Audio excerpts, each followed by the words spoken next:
Time. Joining us now, Mike Mathis, the voice of the Dixie National Rodeo. Mike, thanks for coming on. Oh, it's great to be back. Great to be back in Jackson and, of course, the Dixie National. And it's really nice to be in this brand-new trade barn. Isn't it incredible? Boy, this is, I mean, used to across the street, a lot of problems in getting things in and out. And now this is such an amazing facility that just adds on the Mississippi Coliseum, makes it special. I totally agree, and much needed as compared to the old Trade Mart.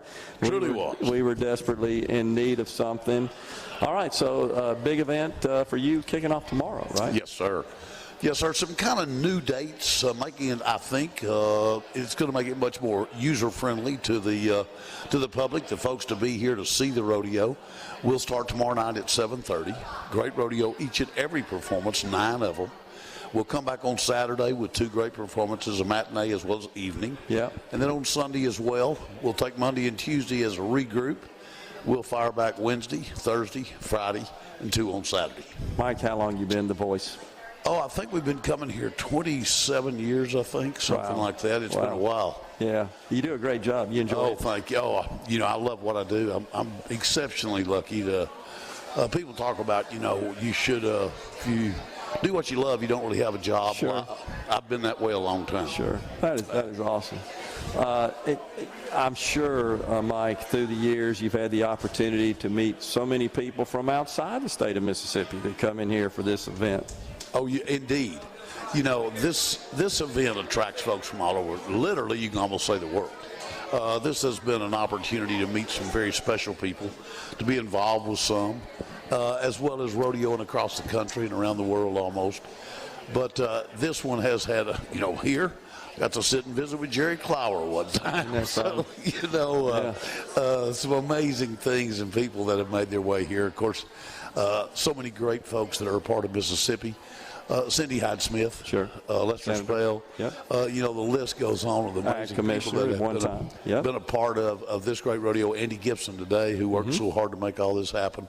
So, you know, this is just has been a pretty amazing event. Yeah, and it's so important to our economy as well. I mean, we were talking to Commissioner Gibson about that earlier, the amount of money that brings in, and I think this year they're expecting it to be, I think he said, sold more tickets than ever in the history of the event, which is absolutely incredible. I really think that this year is going to prove out to do exactly that.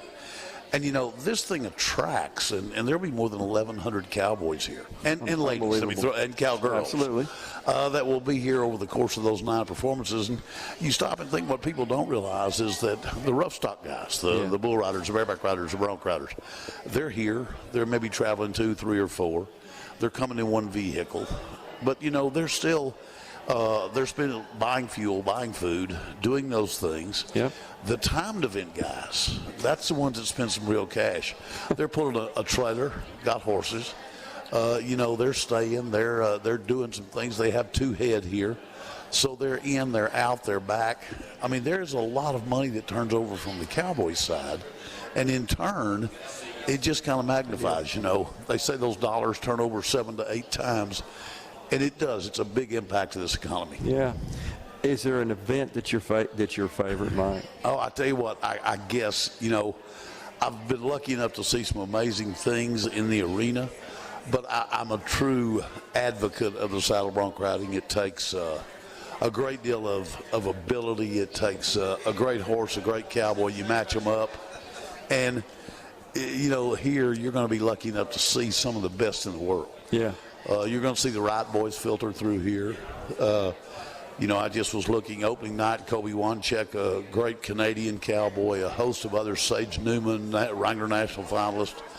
The list goes on. Kai Hamilton will be here in the bull riding opening night. He, the Australian who now twice the Wrangler National finals. Josh Frost, the #1 bull rider in the world right now. Jacobs Crawley, Sterling Crawley, the #1 bronc rider in the world, here their opening night. So, you know, this is an opportunity to come and see the best of the best right here in Jackson. And perhaps, honestly, their skill set as performers, as athletes, is underappreciated. It is very hard to do what they do, and they work really hard at it. It really is. I'll tell you what, the youngest of the Wright boys, and I mean, this family is absolutely amazing. They're from Milford, Utah, for people who may not follow rodeo on a constant basis, but Okay. Their father, Cody, is one of 13 kids. There are 7 boys, 6 girls. Of the 7 boys, 6 of them are not only bronc riders, but they're amazingly proficient at bronc riding. Yeah. They've all been to the Wrangler National Finals. Together, they've got about 5 different gold buckles. Now, then Cody, his sons, Ryder, Stetson, and Roper. Okay. And then the 4th one is Statler, who has just turned 18. In the blood. And Statler came to Hattiesburg, won the rodeo. Came to South Haven, won the rodeo. Came to Lake Charles, won the rodeo. This kid is unbelievable. All of them are. Yeah. And Stetson, of course, has just won the bronc riding at Fort Worth. He is now the reigning and 3-time all-around champ of the world. He has won the bronc riding. He's won the bull riding world championship. They're amazing. And I was lucky enough, and I said something wrong a moment ago. It's Ryder, Rusty, Statler, Okay. and Stetson. Gotcha. But I watched Rusty come to his very first rodeo when he turned 18, and that was in Lake Charles. And he won it. I watched Ryder come to his first one. That was in Goliad, Texas. He entered the bronc riding and the bull riding. He won the bronc riding. It was 7-8 on his bull. Then I've watched Stetson and Statler now. Okay. And just that family's amazing. And to see them perform and to realize, I mean, it's like you say, it's underappreciated, the talent they enjoy. I think that's absolutely the case. And when you see it live in particular, you really get a feel for just how good they are and how dangerous to some extent certain of the events are as well. Rodeo is a promise that if you are in the arena, if you're involved, it's not a matter of if you're going to get hurt. It's a matter of when you get hurt and how badly. Yeah. And hopefully it's not. And but it's just it goes with the game. Yeah. It is very difficult. It's, an extreme sport. Yeah. And, these guys accept it. Doesn't make it any easier. Doesn't make it any better, but It's part of it. Sure. And I guess that's also part of the fan appeal as well. Yeah. Is there continued interest in just activity in rodeo in other nations across the world as well? I think very much. There is more and more. And, amazingly, the thing runs in waves. Yeah. And I think it is helping some that right now you're seeing from Yellowstone to 1883 to the 4.6s to all the things that are catching people's imagination again. I've always said, and I still believe, there's a little bit of cowboy in everybody. I don't care who you are, where you are. But, some of us just never outgrew it very well. Yeah. And so I think that's all there. And that's good to hear. So it still seems and feels like uniquely American, isn't it? It is. You can stop and think about all the other sports, and we borrowed them from somewhere. Yeah.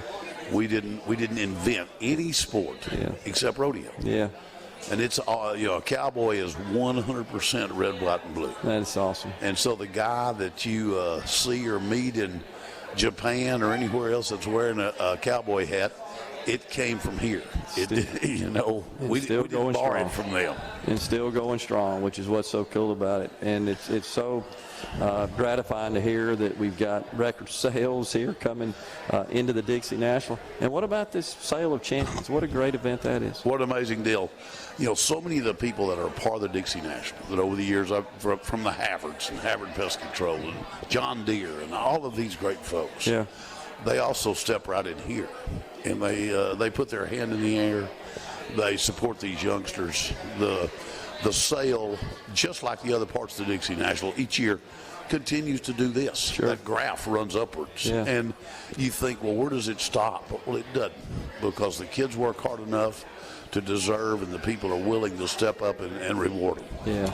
Yeah, absolutely. And it's just a great way to kick off the event. And we're glad you're here, and we're looking forward to a great Dixie National. Mike Mathis, the voice of the Dixie National Rodeo, has been our guest. Thanks for coming on, Mike. Hey, thank you. We look forward to seeing everybody at the rodeo. Appreciate it.